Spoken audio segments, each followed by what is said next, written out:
Hare Krishna. We continue reading from Bhagavad Gita as it is, chapter 4, Transcendental Knowledge. We are on text 21. Does anyone want to try with the Sanskrit? Okay, I can try. Okay. Okay. Nirashirya tati tachitatma tyakta sarva parigraha shariram kevalam karma kurva napo noti kititva visham. Oh, it's very difficult. No, very good. Thank you. Translation and purport by His Divine Grace, A.C. Bhaktivedanta Swami Srila Prabhupada. Such a man of understanding acts with mind and intelligence perfectly controlled, gives up all sense of proprietorship over his possessions, and acts only for the bare necessities of life. Thus working, he is not affected by sinful reactions. So in this chapter, Krishna has been giving transcendental knowledge to Arjuna. A Krishna conscious person does not expect good or bad results in his activities. His mind and intelligence are fully controlled. He knows that because he is part and parcel of the Supreme, the part played by him as a part and parcel of the whole is not his own activity, but is being done through him by the Supreme. So a Krishna conscious person, what does it mean? It's not that he doesn't act. He acts. He does all the duties very properly. He's not neglectful in any way. But what he's not attached to is the result of the activities. What happens is we get very attached to the result. We say we are going to do something because we want something from it. Otherwise, why should I do? But a Krishna conscious person, he understands that results are not for me. What my duty is, I just have to please Krishna. I have to work for the pleasure of Krishna. And then whatever result is there, that's up to Krishna. And so because of that, his mind and intelligence are fully controlled. Because it's our mind, you see what our mind does, it makes us think, oh, right now, this situation is not very good for me. So the situation should change. Or the mind will say, no, the situation in the past was very good, you know. So in this way, the mind just keeps us throwing us like a football from past to the future that we completely forget the present. And we are just so muddled up in trying to maintain our status quo that we forget, hey, but I'm not the body, you know. We forget that, let me try to understand the truth. But a Krishna conscious person, because he's acting for the pleasure of Krishna, his mind is controlled and his intelligence is controlled. Because the mind is, then he's not affected. He's not hankering or he's not lamenting, oh, why did this happen or why did this not happen? He's not attached to the result. He's like, as long as I did my duty, I'm doing my duty for the satisfaction of Krishna. And that's it. That's the only thing. And he understands himself as being an instrument of Krishna. Krishna tells to Arjuna, later he'll say, you become an instrument. And so a Krishna conscious person, he understands that he is an instrument in the hands of Krishna. So we can see that this is the liberated platform. Even though he's living in the material world, he's acting, he's a Jivan Mukta. His consciousness is not in the body at all. His consciousness is with God. And that is what is required. So when the hand moves, it does not move out of his own accord, but by the endeavor of the whole body. A Krishna conscious person is always dovetailed with the supreme desire, for he has no desire for personal sense gratification. So we can see we may have many, many desires. You know, I have this desire, I have that desire, whatever. But a Krishna conscious person, a person who's revived his Krishna consciousness, his only desire is, how can I please you, Krishna? My dear Krishna, how can I please you? Let me do this to please Krishna. Let me do that to please Krishna. And because he has no attachment to any result, he's very, very peaceful. He moves exactly like a part of a machine. And as a machine part requires oiling and sealing for maintenance, so a Krishna conscious man maintains himself by his work just to remain fit for action in the transcendental loving service of the Lord. So he understands that he is not independent.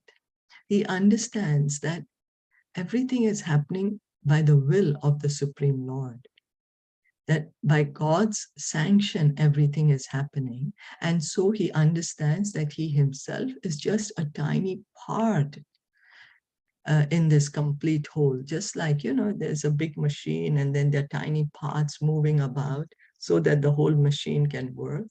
So a Krishna conscious person, he understands that everything is happening according to the plan of God, and I'm just playing a tiny part in that bigger plan.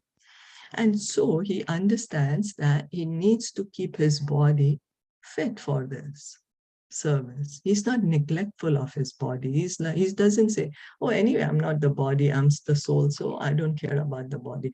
No, he's very careful to maintain the body. Why?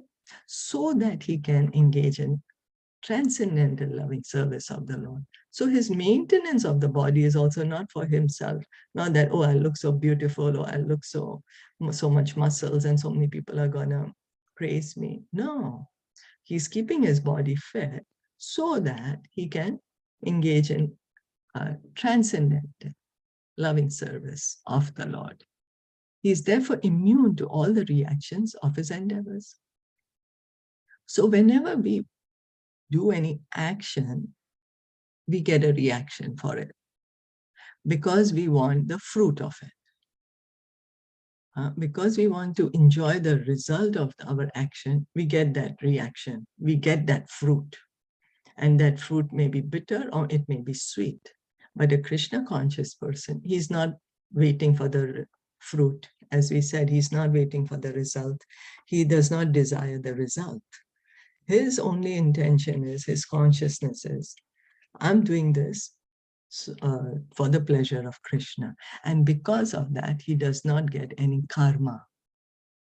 He's not implicated in the law of karma. So two people working, they might be working. Outwardly, it looks the same.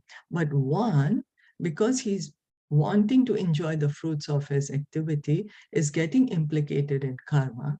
Whereas another person is doing the same activities, but because he's acting for the pleasure of Krishna, he's not going to get any karma at all. So Krishna consciousness does not mean that we don't sit down, that we don't do anything. No, we do whatever we need to do for the pleasure of Krishna. Like an animal, he has no proprietorship even over his own body. A cruel proprietor of an animal sometimes kills the animal in his possession, yet the animal does not protest, nor does it have any real independence. A Krishna conscious person, fully engaged in self-realization, has very little time to falsely possess any material object. So we can see sometimes that a person, he raises some animals, he possesses some animals, and then he raises them, and then he kills them. And those animals, we can see that they're practically being slaughtered, but they're still following one another. They don't protest. So then, why is this example given here? Does it mean that the Krishna conscious person is going to die like that? Krishna is just going to kill him? Or just because I don't do anything and I just sit down and Krishna is going to kill me? No, that's not the idea. The point to understand is that a Krishna conscious person understands that he's already understood that he's not God, that he's a part and parcel of God. You see, we keep thinking, I am God. And so I can, and we are trying to imitate God. We think, yes, I am independent. I can do whatever I want to do, whenever I want to do. I have no implications.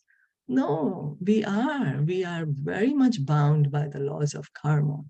We are very much bound by the material nature, by the modes, but not Krishna. And so the Krishna conscious person, he understands that he is a part and parcel of Krishna. He understands that I am God's child. It's like a baby. A baby is always completely dependent on the parent. Completely dependent. Baby does not worry whether the parent is going to take care of me or no. Baby knows I will cry and my mother will come. That's all the baby knows. The baby is not doing tension or stress. Oh, maybe my mother will come or not come. No, he just cries and mother will come and he gets happy.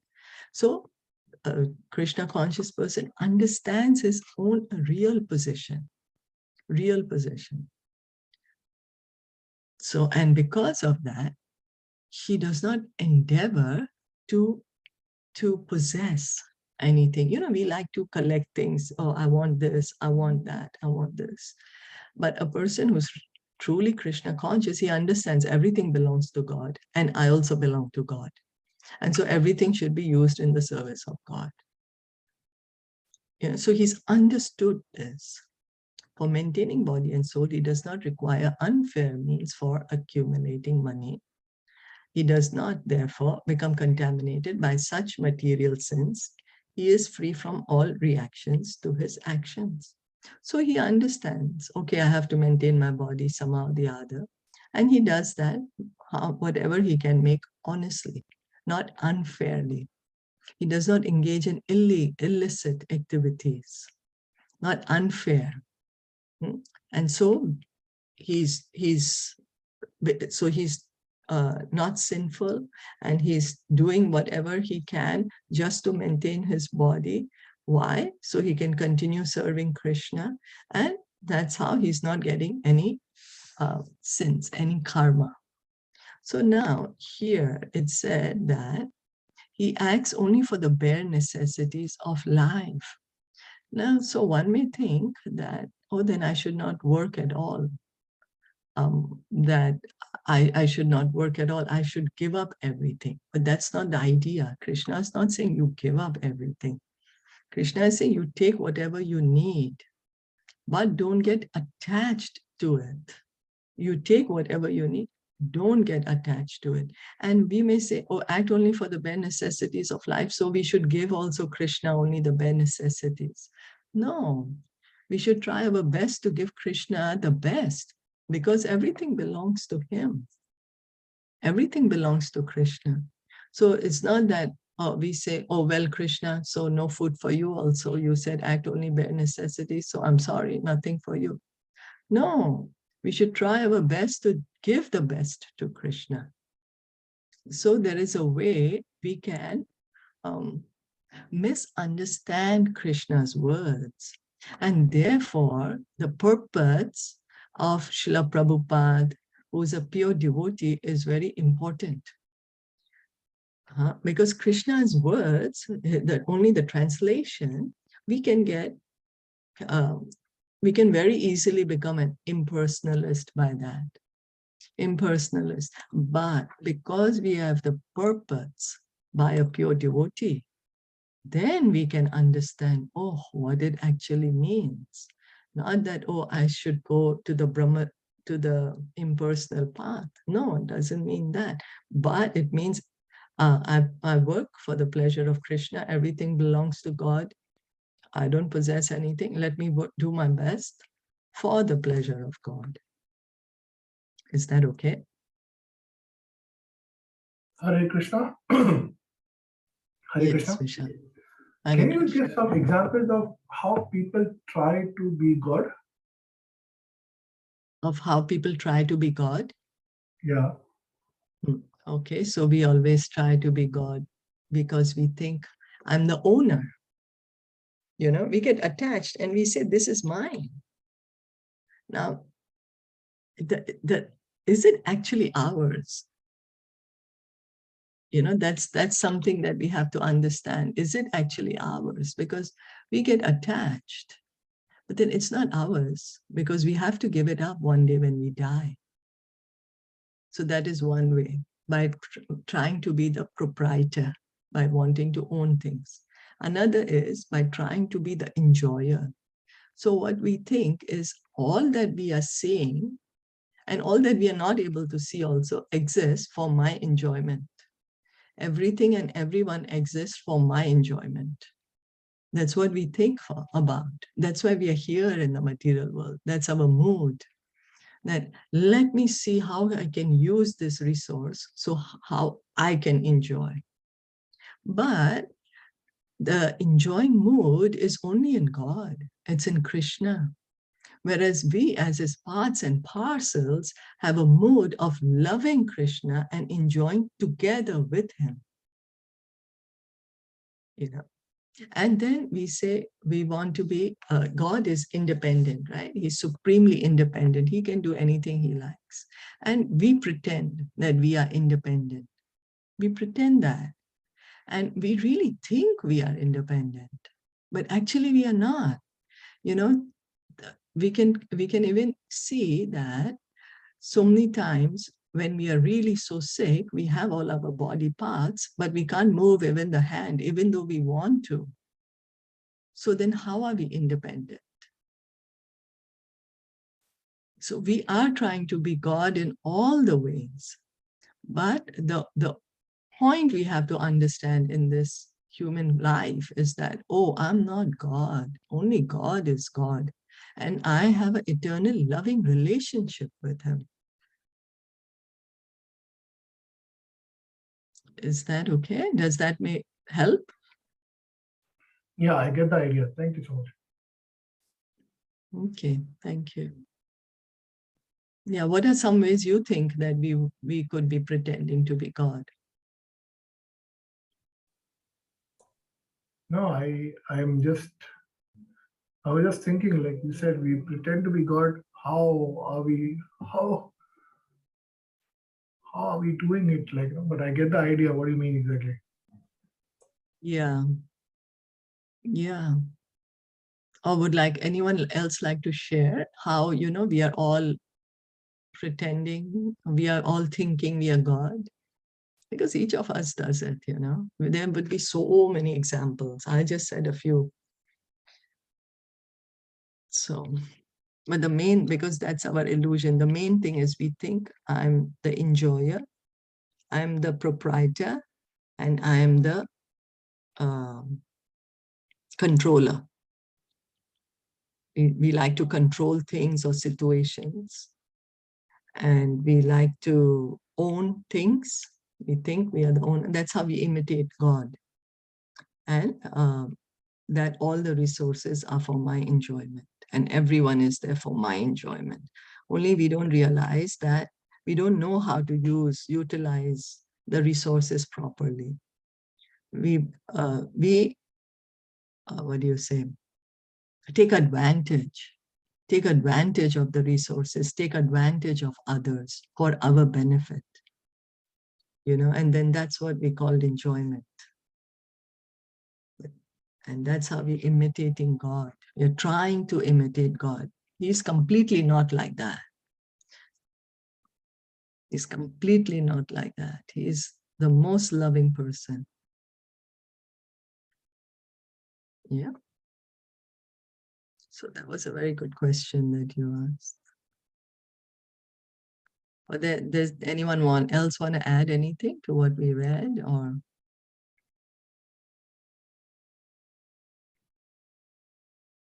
No, it's No, okay. It's perfect. It's okay. So we Yes. can go and read on the next verse. Would somebody like to read the Sanskrit?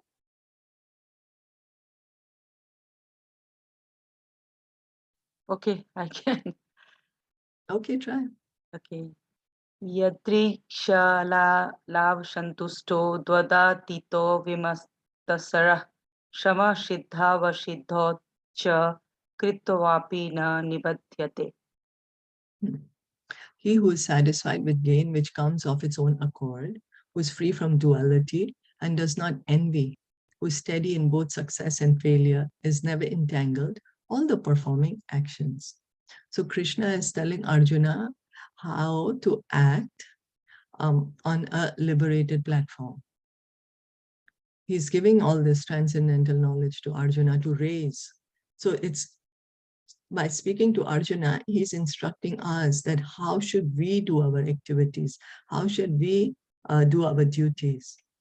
A Krishna conscious person does not make much endeavor even to maintain his body. He is satisfied with gains which are obtained of their own accord. He neither begs nor borrows, but he labors honestly as far as in his power, and is satisfied with whatever is obtained by his own honest labor. He is therefore independent in his livelihood. He does not allow anyone's service to hamper his own service in Krishna consciousness. So a Krishna conscious person, for himself, he is very satisfied. He knows Krishna is taking care of me. So if he knows Krishna is taking care of me, it doesn't mean that he's waiting and does nothing and waits, opens his mouth and lets Krishna put food in his mouth. No, he's working. Krishna is telling Arjuna, you do your duty of fighting, which is such a very difficult duty. Imagine you're fighting, you're killing. It's not easy. It's not easy, but Krishna is telling Arjuna, you do your duty. You do whatever you need to do, but you do your duty honestly. Honestly, for the pleasure of Krishna. I am in this position. Somehow I am in this position because of my past karma, by Krishna's arrangement. Let me do whatever I need to do for the pleasure of Krishna. Then he does not allow anyone's service to hamper his own service in Krishna consciousness. He understands that his duty to Krishna, that is the highest. So he never gives that up. He never gives that up. However, for the service of the Lord, he can participate in any kind of action without being disturbed by the duality of the material world. So this is a pure devotional service. This is pure devotional service. This is when a devotee, he does not care for himself. He's like Krishna. For Krishna, I can do anything. Like Krishna came in the dream of Madhavendra Puri. And he told Madhavendra Puri that I'm feeling very hot, I'm burning. I was inside this earth for so long, and then now you've taken me out. Thank you. Like, that's good. But I am burning. Can you please go to can you please put sandalwood paste on me? That's how the Chandan Yatra is celebrated even till today. Recently, we had the Chandan Yatra. All over the world it was being celebrated, where Chandan is lovingly applied on the deity of the Lord. And so in those days, for us, okay, now because of pandemic, travel is again not easy, but 2 years ago when there was no COVID, traveling was very easy. Anybody could go anywhere, and very easy to travel. But in those days, it was very difficult for Madhavendra Puri to travel on foot from Vrindavan to Jagannath Puri. There were so many toll stations and there was a lot of bureaucracy, and he had to go by Chandan, which he did. He went, or even risking his life. He went there, took the trouble, bought the Chandan, and then on the way back, Krishna was pleased by his service. Then he came to his dream again and told him, it's okay, here in Ramuna, my deity of Gopal is Gopinath. That's me, same Gopal. You don't need to bring the Chandan to me. Gopal was in Vrindavan, and Gopinath is in Ramuna, which is nearer to Jagannath Puri. He said, you put the Chandan on me and it's the same. You put on Gopinath and I will feel the same cooling. So we can see how Madhavendra Puri, he was not disturbed. There was bureaucracy, there were toll collectors. It was danger to his life. He had to go on foot, not an easy journey. He had to carry so much chandan, a big quantity. But he was not disturbed at all. Why? Because he was doing it for the pleasure of God. And so this is the consciousness of a pure devotee. This is the consciousness of a pure devotee. The duality of the material world is felt in terms of heat and cold, or misery and happiness. A Krishna conscious person is above duality because he does not hesitate to act in any way for the satisfaction of Krishna. does not hesitate. We can see even Srila Prabhupada, how even at the age of 69, where people are thinking of retiring, or people are already retired, he took such a bold decision to go to America, no money, going on a cargo ship, doesn't know anyone there. Why? For the pleasure of Krishna, for the pleasure of Guru and Krishna. He went. So we can see that how the pure devotees, they are above duality. They're fully Krishna conscious.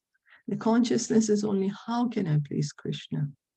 Therefore, he's steady both in success and failure. And they don't care whether they succeed or no. They said, Prabhupada used to tell that just attempt, that is glorious itself in Krishna consciousness. Just to attempt in Krishna consciousness, that is glorious. Don't worry about the result. Result is for Krishna, whatever Krishna desires. So these signs are visible when one is fully in transcendental knowledge. So this is the stage, this is the state of every soul. Each and every soul, we are all eternally Krishna conscious. God, the love of God is there in each one of us. It's not that it's only in some and not in some. No, it's there in all of us. We just have to revive it. Just have to revive it. And then when one is fully in transcendental knowledge, the Divya Gyan, when one is fully understood this transcendental knowledge, then he's acting on the liberated platform. So what do we have to do? How can we come there? We continue to hear and chant, continue to hear from Bhagavatam, Bhagavad Gita, and chant Hare Krishna mantra. This way we are receiving transcendental knowledge. We are receiving this transcendental knowledge. So this is what Krishna is telling Arjuna, and so he's telling us, each and every one of us. He wants us to come to that platform. Is that okay?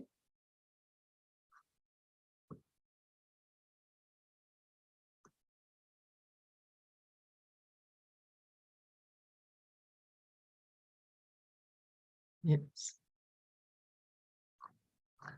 So then maybe we can read one more. Do you want to read this, Ratna, or? Okay. Okay. Gata Shangasya Muktasya Jnanavasthita Chetasa Yagyaya Charata Karam Samagram Praviliyate. The work of a man who is unattached to the modes of material nature and who is fully situated in transcendental knowledge merges entirely into transcendence. So the work of a man who is unattached to the modes of material nature means he's liberated, right? He's not attached to the modes of material nature, no goodness, no passion, no ignorance, and fully situated in transcendental knowledge. He's understood, I am not this body, I am a soul, I'm eternal part and parcel of Krishna, merges entirely into transcendence. This is how someone can misinterpret what Krishna is saying and say that, oh, the soul has to merge into the body of Krishna. No, but you see, we have to take Bhagavad Gita in totality, all the 700 verses. Krishna has already said in the beginning of the 4th chapter that, Arjuna, you are eternal, I'm eternal, and the kings here are also eternal. We were existing in the past, we are existing now, and we will continue to exist. So he's already told Arjuna that. So he's not going to tell him, merges entirely into the transcendence, that the soul is entering into the body of God and the soul is finished now, not doesn't exist anymore. No, no. It means that the soul has understood that he is a part and parcel of God. He's understood his duty and that he has a loving relationship with God. So becoming fully Krishna conscious, one is freed from all dualities and thus is free from the contaminations of the material modes. So this is the liberated platform. This is when the soul understands, I'm not this body, I'm the soul. And so nothing of the world can disturb such a person. And so he's now, the modes won't touch him. No goodness, no passion, no ignorance. His consciousness is only, I'm an eternal servant of God and I'm going to act for his pleasure. That is liberation. And that's the reason Krishna says bhakti begins from the liberated platform.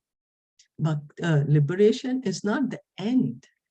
It's not the end. It's the beginning of real life.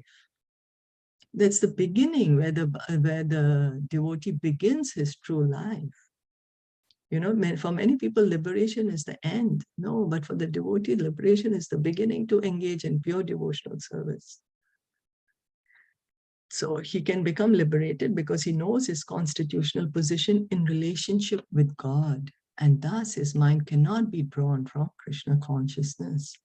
So this living entity, now he understands that, oh, I have an eternal relationship with God. I am part and parcel of God. And so he is completely Krishna conscious. He's understood that no way can he move from that position. No way can he come back on the material platform. Once one reaches on this position, he's not going to come back to the material platform. So consequently, whatever he does for Krishna, who is the primeval Vishnu. Therefore, all his works are technically sacrifices because sacrifice aims at satisfying the Supreme Person, Vishnu, Krishna. So all his activities are called yajna. Why? Because his only purpose in doing any activity is to satisfy God, is to satisfy Krishna, is to satisfy Vishnu. The resultant reactions to all such works certainly merge into transcendence, and one does not suffer material effects. And so because all his works are yajna, all his works are sacrifice, all his works is for the pleasure of Krishna, he does not get any karma. He does not get any reaction. He's not bound to, again, take birth again in the material world.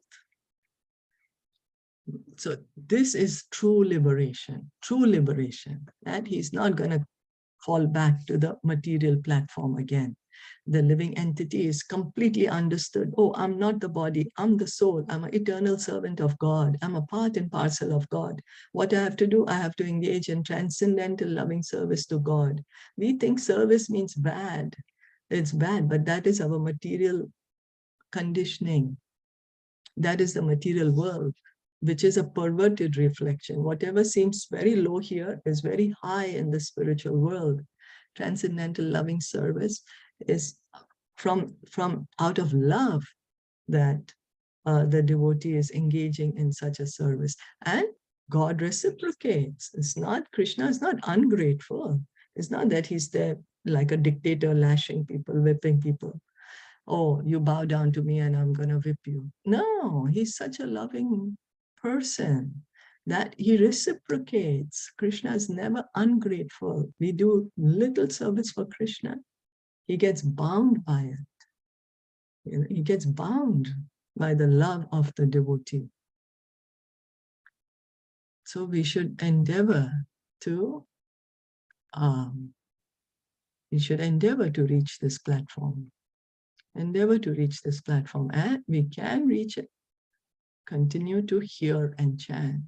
Continue to hear and chant. It takes time, so we need to be patient. Why does it take time? Because we have been here in the material world for a very long time, but we should feel ourselves fortunate that we are on the path, that we have started the process. We are trying to start the process, or we are trying to walk this path. And, you know, as whatever you may like to say it. Yeah. So we'll stop here for today. Did anyone want to add anything or any questions?